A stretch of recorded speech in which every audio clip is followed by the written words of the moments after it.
This is BirdNote. The familiar birds of the present are the direct descendants of dinosaurs. But there's another group of animals that you might say looks pretty prehistoric, and that's the crocodilians.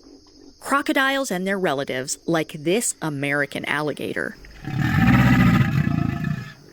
Crocs are the closest living relatives of birds.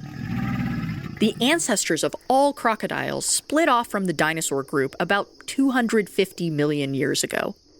Dinosaurs diversified into all kinds of lifestyles, herbivores and predators, big and lumbering, small and nimble.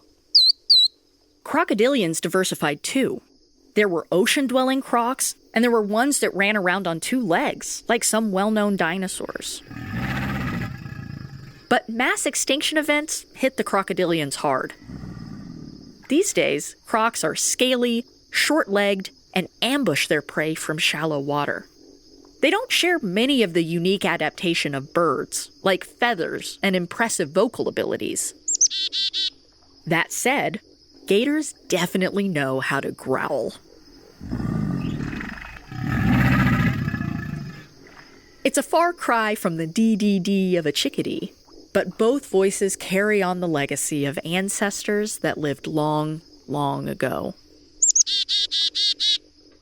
For BirdNote, I'm Ariana Rimmel.